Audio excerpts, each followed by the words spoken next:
Why dealerships are finally getting what they deserve: unsold trucks, SUVs, and sedans. Have you noticed dealership lots are suddenly overflowing with shiny new cars that nobody seems to want? You drive past and it looks like a showroom explosion, row after row of unsold trucks, SUVs, and sedans sitting untouched for months. Even their overflow lots, the ones usually hidden behind the building, are jam-packed. On the surface, it might look like business is booming. But the reality? Dealerships are choking on overpriced inventory they can't get rid of. The same businesses that squeezed buyers dry during the pandemic are now the ones struggling to survive. And the truth is, this isn't just some random hiccup in the market.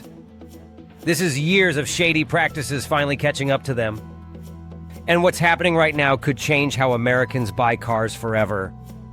The packed lots nobody's talking about. For decades, car dealerships thrived on a careful balance. Move inventory fast enough to keep manufacturers happy, while milking each buyer for every dollar possible. But that balance has completely collapsed. Today, dealership lots across America look like parking lots at abandoned malls, rows of shiny cars collecting dust.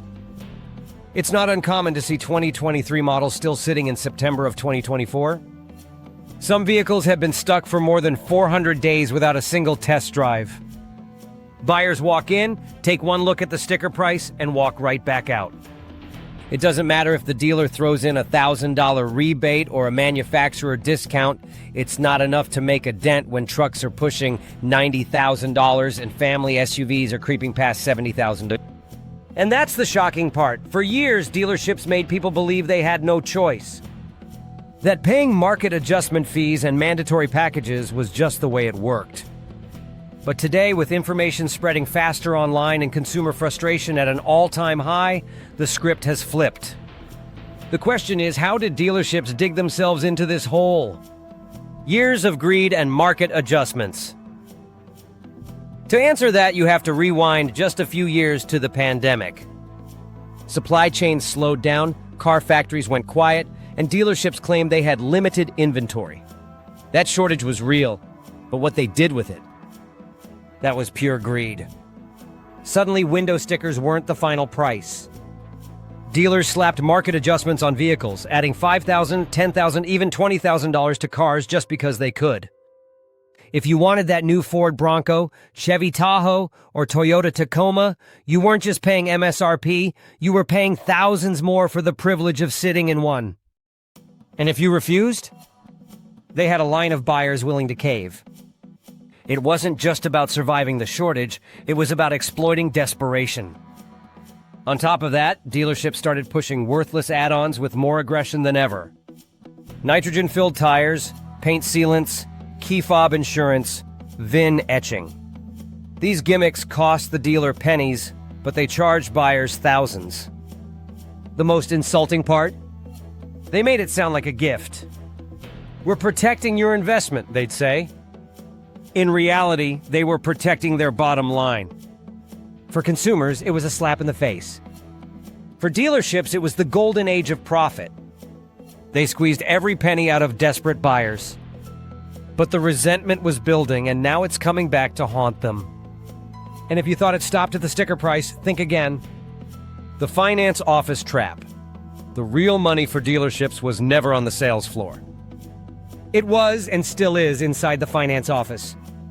That's where the friendly handshake turns into a high-pressure trap. Here's how it works.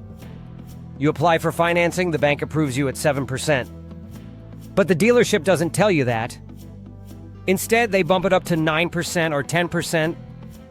That extra 2-3%, it doesn't go to the bank. It's pure profit for the dealer. And the average buyer has no idea? Then comes the upselling. Extended warranties, gap insurance, tire packages, prepaid service plans. Finance managers love to frame these as peace of mind.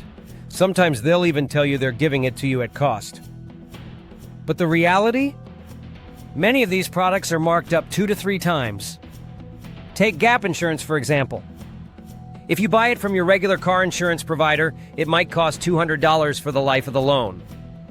From a dealership, they'll charge $800 or more. Extended warranties are no better. sold as a deal for $3,000 when the actual cost might be less than half. And here's the kicker. Most buyers don't even realize how badly they're being drained.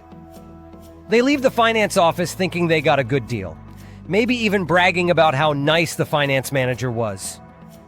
Meanwhile, the dealer just pocketed thousands off products you didn't even need. It's one of the most profitable scams in the entire industry. And it's been working for decades. But the trap doesn't end there.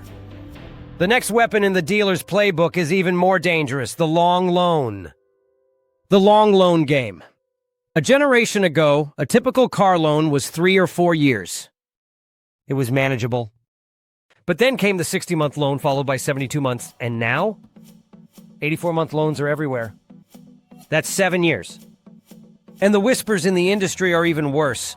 96-month loans, stretching almost a full decade, are already being tested in some markets. Think about that. A buyer who finances a car for 8 years will almost certainly be paying on it long after it's lost most of its value. By year 5, the car is worth a fraction of what's owed, but the payments keep coming. For the dealership, this was perfect. Longer loans made overpriced cars look affordable. A $70,000 truck sounds insane, but stretched over 84 months, the payment looks manageable, at least on paper. But there's a dark side. Longer loans mean more interest, more fees, and a higher chance of default. And now, with interest rates rising, those stretched loans are collapsing. Buyers can't keep up, repossession rates are climbing, and banks are getting nervous. The very system that dealerships relied on to inflate their profits is now breaking under its own weight. And that collapse is hitting dealerships right where it hurts most. Why dealerships are finally feeling it. For years, dealerships had all the leverage. They could play games with financing, tack on add-ons, and stretch loans to the breaking point. But today, the tables are turning. Interest rates are higher than they've been in over a decade. That means fewer buyers even qualify for loans, and the ones who do are more cautious. At the same time, salaries haven't kept up with car prices. The average American household doesn't make enough to justify a $12,200 monthly payment for a truck. On top of that, banks are getting stricter. They're refusing to finance massive add-ons that push loans above a car's true value. That means dealers can't pad the sale with their usual tricks. In short, the same system that made dealerships rich is now strangling them.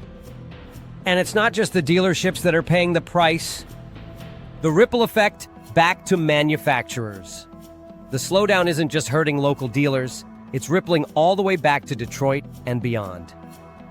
Manufacturers like Ford, GM, and Tesla are piling up unsold vehicles at their factories. Lots near assembly plants are packed with cars that dealerships can't take. But here's the most frustrating part.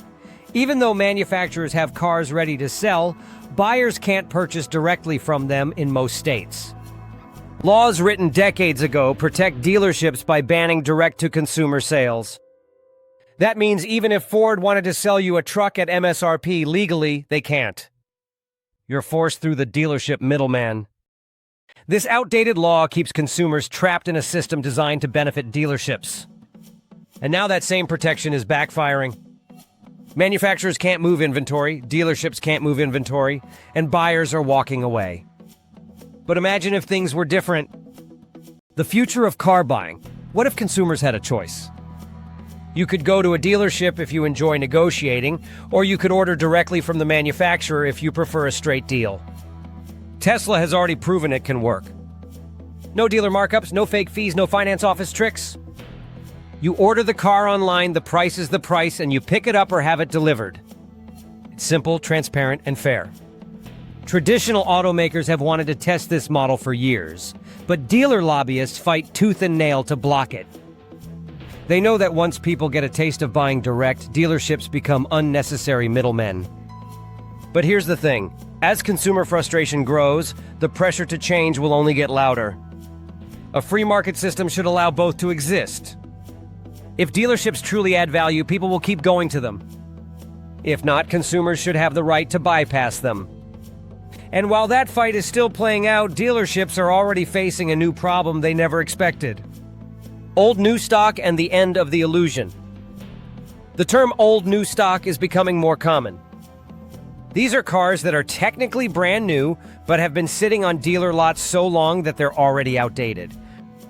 Right now, there are thousands of 2023 models collecting dust as 2025 cars roll in. This creates a massive problem. Dealers can't keep taking new cars from manufacturers if their lots are full. But they also can't move the old inventory without massive discounts. And the discounts aren't enough because even discounted cars are still overpriced by today's standards. Meanwhile, repossessions are climbing. Buyers who signed bloated loans during the frenzy are defaulting at record rates. Families are realizing that a shiny new SUV isn't worth losing financial stability over. And thanks to online communities, buyers are finally educating themselves. They're learning how to say no to add-ons, how to negotiate, and most importantly, when to walk away. The illusion of dealerships as trusted partners is collapsing. A shift they didn't see coming. For decades, dealerships thrived by squeezing buyers through every possible trick. Inflated sticker prices, fake add-ons, finance office scams, and endless loans that trapped people for years. They treated customers as walking profit machines, not people. And for a while, it worked. But the tide has turned. Inventory is piling up. Profits are shrinking. Consumers are walking away. And the system that once guaranteed them easy money is now working against them. The question now is bigger than just dealerships. It's about the future of car buying in America. Will dealers adapt, or are we finally witnessing the beginning of their downfall? Because one thing is certain, after years of taking advantage of their customers, dealerships are finally getting what they deserve.